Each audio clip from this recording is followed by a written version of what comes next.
तर मंडळी, आपले उपेंद्र लिमये सर आता पुन्हा एकदा सज्ज झालेले आहेत हिंदी पडद्यावर राज्य करण्यासाठी. कारण त्यांचा आगामी सिनेमा माणगाव एक्सप्रेस या सिनेमाचा ट्रेलर आपल्या भेटीला आलेला आहे काय.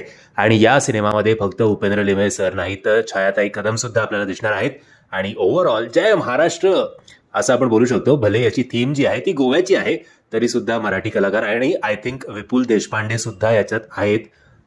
पण आत्ता ट्रेलरमध्ये आपल्याला प्रामुख्याने उपेंद्र सर आणि छाया मॅम दिसले आहेत. म्हणजे कुणाल खेमूचं आणि गोव्याचं काहीतरी एक वेगळंच अट्रॅक्शन आहे बहुतेक, जर मी चुकत नसेन तर. शेवटी या ट्रेलर आलं होतं की written and directed by Kunal Khemu. So हा आपला अभिनेताच कुणाल खेमू असावा असं मी गृहीत धरतोय. आणि त्याचा गो गोवा गॉन हा सिनेमा मला प्रचंड आवडला होता, त्याचा आणि सैफ अली खानचा. आणि कुणाल खेमूला नाही म्हटलं तरी कॉमेडीचं चांगलं ज्ञान आहे, चांगलं टायमिंग आहे त्याच्याकडे. आणि यावेळेला तो लेखक आणि डिरेक्टर म्हणून आपल्या भेटीला माणगाव एक्सप्रेसच्या माध्यमातून येणार आहे. म्हणजे ट्रेलरची सुरुवात होते. गोष्ट आहे 3 मित्रांची. शाळेत असताना आपल्यापैकी प्रत्येकाचंच हे स्वप्न असतं, त्यामुळे आपण ट्रेलरच्या स्टार्टिंगपासूनच या ट्रेलरशी कनेक्ट होतो, रादर या सिनेमाशी कनेक्ट होतो की आपल्याला गोव्याला जायचं असतं आपल्या मित्रांबरोबर. आणि शाळेत असताना एवढ्या लांब कोणाचेही आई बाबा पाठवत नाहीत, त्यामुळे तिकडे आपला भ्रमनिरास होतो. बट जेव्हा हे लोक तरुण होतात, तरुण झाल्यानंतर लहानपणी पाहिलेलं स्वप्न या तिघांना पूर्ण करायचं असतं. आता यांची इच्छा असते, खास करून देवेंद्रची, की त्यावेळेला आपण जसे गोव्याला जाणार होतो तसंच आत्ता जायचं. त्यामुळे तो माणगाव एक्सप्रेसचे अगदी नॉन एसी वाले सीट्स बुक करतो. आणि मग बाकीच्या 2 मित्रांची जरा अरे यार असं कसं जायचं. बरं, गोव्याला जायच्या आधी जी गाडीचा एक सिक्वेन्स होता, जेव्हा हे तिघं गाडीत बसतात आणि आता चलो गोवा असं जे होतं, त्यानंतरचा जो शॉट आहे तो खूप हिलारियस आहे. म्हणजे मी लोटपोट झालो होतो हसून हसून. आणि त्यानंतर हा ट्रेनचा जेव्हा सिक्वेन्स येतो आणि प्रतीक गांधी त्याला सांगतो की या ट्रेननी आपण का जाऊ नये, ते सुद्धा अत्यंत हास्यास्पद होतं. बरं, कसे बस हे लोक गोव्याला पोहोचले. आता गोव्याला पोहोचल्यानंतर यांच्या हॉटेल रूममध्ये माहिती नाही कसं, माफ करा ॲम्ब्युलन्सचा आवाज येतोय, माहिती नाही कसं, पण यांच्या हॉटेल रूममध्ये खूप सारं कोकेन असतं. आणि ते कोकेन न कळत प्रतीक गांधी जो आहे तो इनहेल करतो. आता हा कोकेन म्हणजे हा माल कोणाचा आहे तर छायाताईंचा आहे का उपेंद्र सरांचा आहे.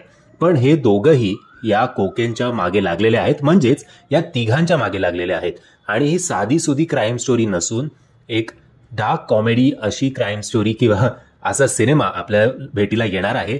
आणि जेव्हा अशी कॉमेडी आपल्याला भेटीला येते तेव्हा ते खूप एक थिन लाईन असते की जिकडे आपल्याला ह्युमर आणि मूर्खपणा याच्यामधली एक थिन लाईन असते.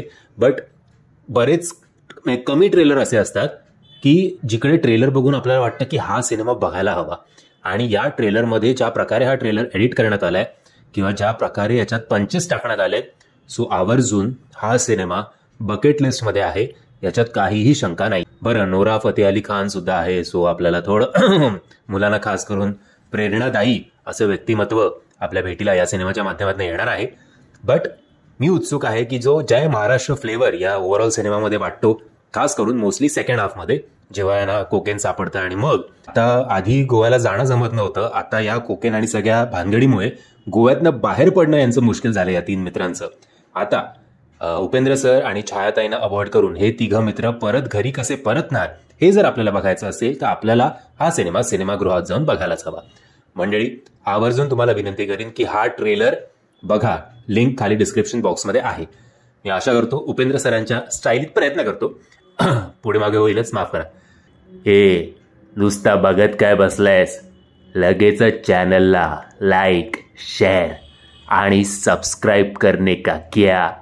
जय हिंद, जय महाराष्ट्र.